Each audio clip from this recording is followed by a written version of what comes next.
Hello, and welcome to Will Jam for Food. This is Craig, and today I'm going to be doing a review of Secrets of the Fae, one of the ultimate bestiary products from Nord Games. I received it as part of a Kickstarter, and I'm going to be honest. This is a not entirely unbiased review because of two reasons. Number one, I really like the products that Nord Games has produced. And number two, I've met them in person at various conventions. They're very personable people, and I enjoy talking with them. But that being said, I'm a fan of the company and their high quality, and they've lived up to it with this product. So through the years, Nord Games has put together a really good set of gaming aids and supplements for 5th edition Game Masters. Things like the Ultimate Guide to Alchemy, Crafting, and Enchanting, which is really useful to give a GM and players a way to productively not only use their downtime to enhance their characters, but also gives them an opportunity to tie themselves into the world through engagement with guilds and various societies. Then there was the Ultimate NPCs books. Those were Ultimate NPCs Warfare and Ultimate NPCs Skullduggery, which gives you a wide variety of characters in all different alignments and stat blocks for each of those characters at 6 different points of his or her career. So you'd see the same NPC from 1st, 4th to 12th to 20th level, which made it perfect for, number one, either NPCs for any level of adventuring party, or equally as useful, a full set of potential drop-in pre-generated PCs so that you could deal with character death and things like that. So, great tool there. And then there's the Ultimate Bestiary. And there's 3 of them. There was Revenge of the Horde, and The Dreaded Accursed, and then finally, most recently, Secrets of the Fae. And they did some really interesting things. So I want to focus on Revenge of the Horde because it's sort of emblematic of the series approach as a whole. So obviously from the cover and the title, you can surmise that it is a collection of those various mook and minion type humanoids that you traditionally associate with a game of Dungeons and Dragons. So that means that you have your goblins, your orcs, your ogres, trolls, gnolls, kobolds, but they're presented in a very interesting way, because they are grouped by the type of creature that they are, which means that you have an entire section on just kobolds. So after describing their society and the way that they live, it gives you a variety of different kobolds. So from the lowly kobold miner, then you get to people like the kobold spearman, then finally the beastmaster and the kobold king, all of a progressively higher level and higher range of abilities. And by level, I mean CR. Okay, so just to make that clear. The other thing that I really like about it is they give you multiple varieties of each monster. So the ones that we just saw were Warren kobolds, which are the traditional miners and delvers and trap makers. But when you get to the dragon kobolds, then you start adding abilities such as sorcery and some magic that goes with that till you finally get to a dragon kobold prophet. So I've been fascinated with the Fae for a very, very long time. I remember in high school reading Professor Tolkien's The Tolkien Reader, which is a collection of his various essays and some smaller works. But in particular, he did an essay called On Fairy Stories. and it definitely had a strong impact on how I view the Fae. In addition, there were things like Phantastes by George MacDonald and The King of Elfland's Daughter by Lord Dunsany. There were also huge, huge influences on me. And for some reason, I've never been fully satisfied with the way that the Fae have been portrayed in recent fantasy. Now, things like D&D have done a great job with the minor, shall we say, small Fae.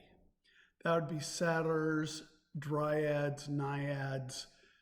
In addition, you have your house fairies, your pixies, your sprites, things like that. But when it gets to the high Fae, I have a very high standard for the depictions that occur. One of the great tragedies I think that has happened is, especially starting in the 1980s and onwards, is the humanization of the Fae. So for instance, ElfQuest, all the elves were a little bit different than humans, but fundamentally they were very human in their portrayal. And then you also had things like the beginning of urban fantasy, authors like Mercedes Lackey, people like that, where it was a very human portrayal instead of the ethereal, almost, no, not almost, the Fae should be completely inhuman, all right? So, and I will get into this in a lot more depth because I am researching a video on how to really capture that essence. But to a certain extent, the Fae should be just as alien as the great old ones, only in this case, it is from a otherworldly beauty and majesty rather than an inhuman calculating horror. So I think in some ways, Secrets of the Fae came very close to capturing what I was looking for, but we're going to get into that in a little bit more detail. So I'm not going to cover everything in the book. There's a lot that is provided here, but let's face it, things like centaurs and most of the hags and other creatures are fairly traditional in their presentation. So I'm only going to cover things that I think are either high points or things where I think they were particularly original or things that I want to maybe discuss in more depth, okay? So one of the high points for me was their treatment of the fairy folk. And that would be your traditional smaller fae. And they divide them up in trooping fairies, your house fairies, and then solitary fae. So the trooping fairies are those guys that you most traditionally encounter in like a woodland setting. Those are the tiny guys, your sprites, your pixies, and your grigs. Most of these are a very, very traditional point of view, but that's okay. It gives you enough variety so that you can actually use them in a wide variety of environments, or by combining them, you can end up with a very interesting encounter. This is one of the areas where I also checked for balance. If you look in the monster manual and you look at the lowest level of each one of these creatures, it will actually match very closely the lowest level of this creature in the monster manual. So the Pixie Mischief Maker actually matches in many ways the straight up Pixie in the monster manual, the 5e old school monster manual. So that's something to keep in mind, and you can also mix and match them so that they make things a little bit more interesting. When I compared those creatures, they matched very well in terms of their power level, which was a good thing. Next, we get to the house fairies, and that would be things like your brownies, knockers, and boggarts, which are your more traditional ones that you would find in a village, hidden away in corners. Also very well represented, and they do a good job of sort of capturing that personality that they have. And then you get into some of the actual threats. The brag is not too dangerous, but once you get to things like grindylows and redcaps, then you get into things that can be a true threat. And it's good to see those presented in this way.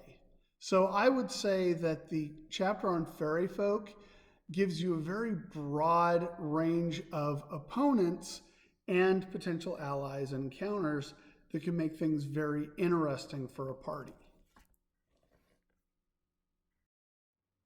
So the section on merfolk was the biggest surprise for me.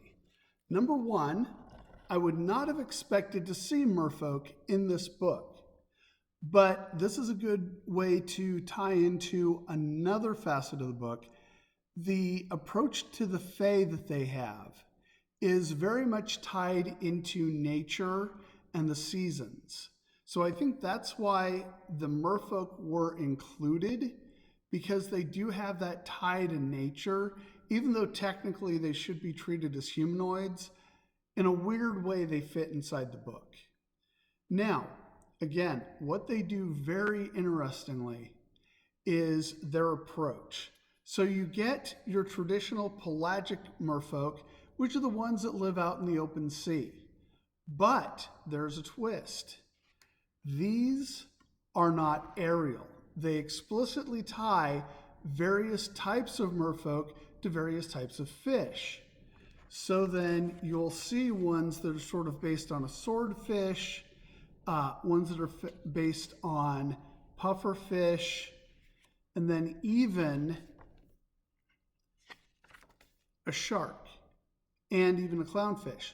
So it's a very interesting visual presentation, but they also give you an element of different creature abilities based on those various forms. You also have estuary merfolk, which are the ones that pretty much hang out in shallow seas and estuaries and interact most frequently with humans. But one thing that was really, really interesting is the benthic merfolk. And those are actually the most alien of them all, because these are the deep sea, the ones that are in the trenches at the very bottom of the ocean, where it is always dark, always cold, and always alien. So that is a very interesting presentation that I do appreciate. I can see myself switching between the more traditional presentation of merfolk, maybe for one tribe, but then for other tribes, maybe making them more clownfishic, or maybe more shark related, or even the benthic merfolk. So I appreciate the fact that they went for a very different presentation. And I think that for some GMs, it could be very, very handy to have those different options.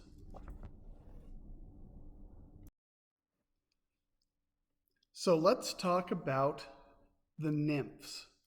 That would include creatures like dryads, naiads, and oreads. Again, here they take a very nature-focused approach. They link it very closely to not only nature in terms of the protection of the environment and the link between each of these different nymphs to a different type of terrain and elements, but they also add a seasonal element, like I hinted at before.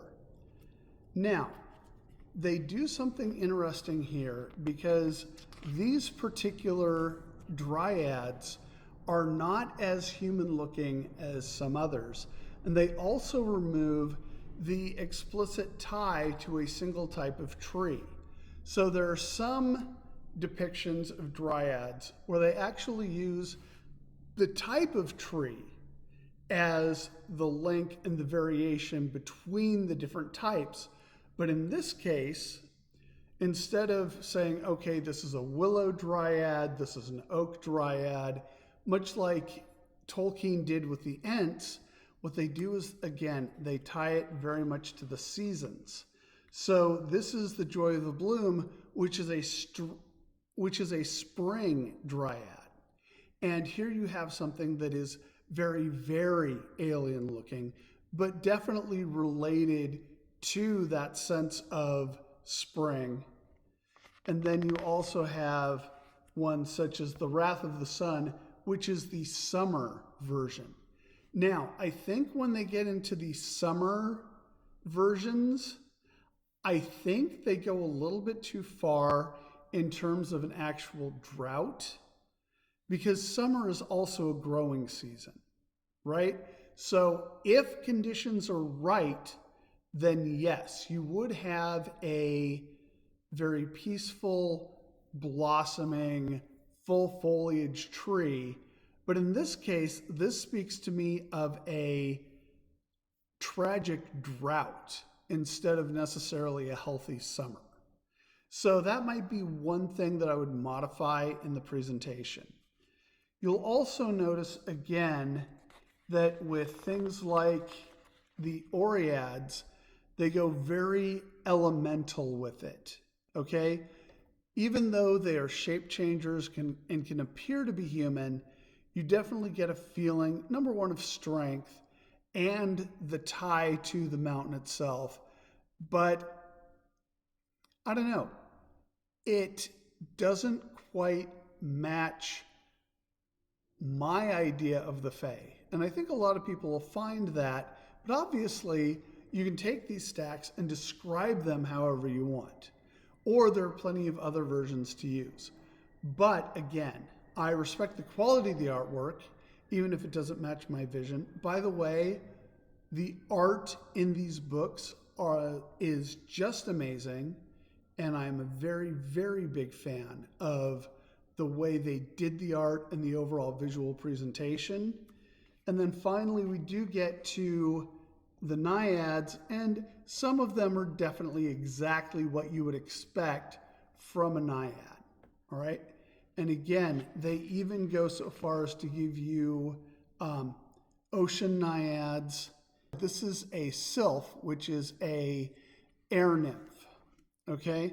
But again, you have various levels, various presentations, and as a GM, you can definitely either find uses for them, or obviously they don't show up in your games. So you do have that freedom,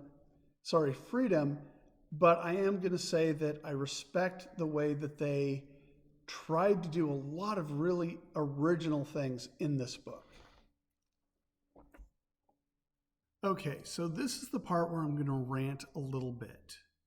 The next section, which is the High Court of the Fae, to me was probably one of the biggest disappointments of the book, because it does, to a certain extent, portray the Fae as a little bit alien, but when you read the description, it's a very much traditional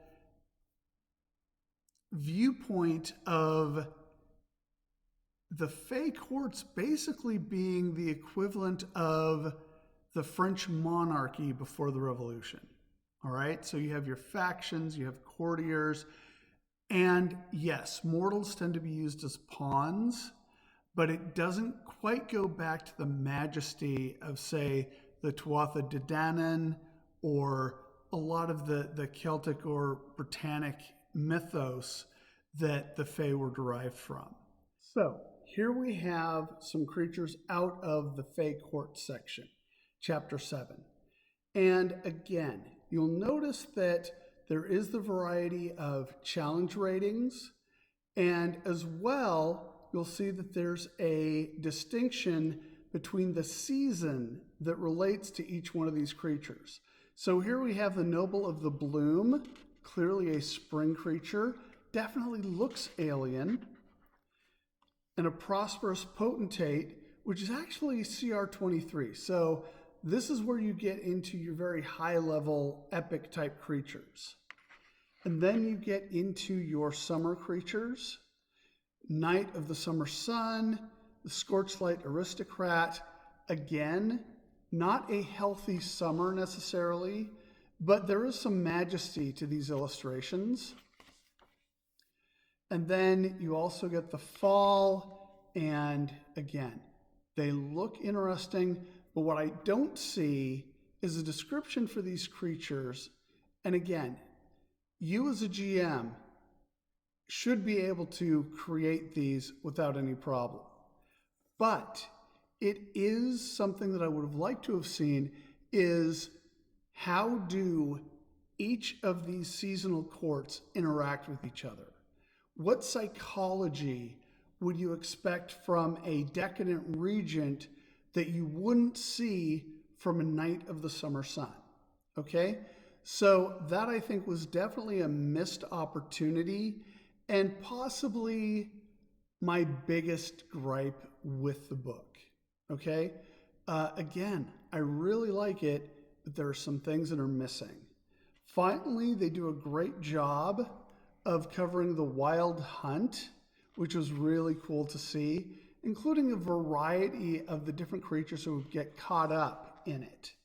And then finally, you have various sections, such as how to create characters of these various types of fae. And then also you have things like the kinds of mounts that you would find in Faerie and other creatures. And then things that are fae, but don't necessarily fit in anywhere else.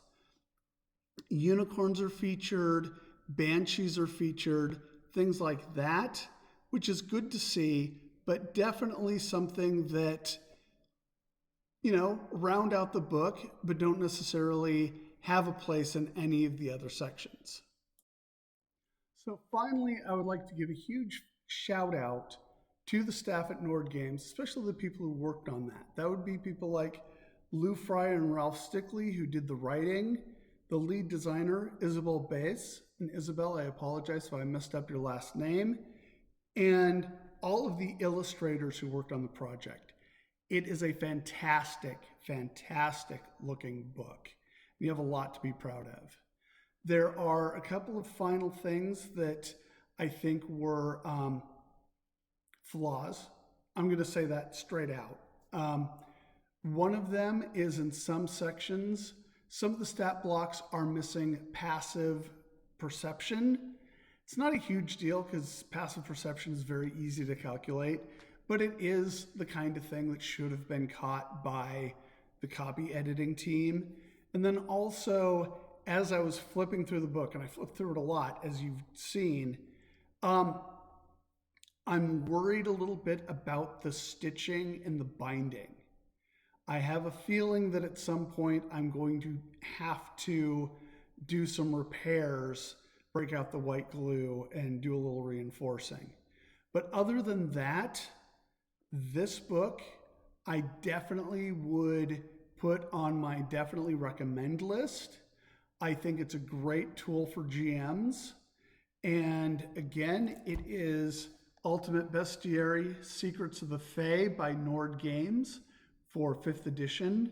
And if you found this interesting, if you'd like me to do more content of this type, please like and subscribe. Please comment to the section below. Let me know if you would, number one, like to see more reviews like this, or what are your thoughts on the Fae, and how would you necessarily use this book, or even how have you approached the Fae in the past? So thank you very much. I'm Craig, and this is Will GM for Food, and thank you very much for watching.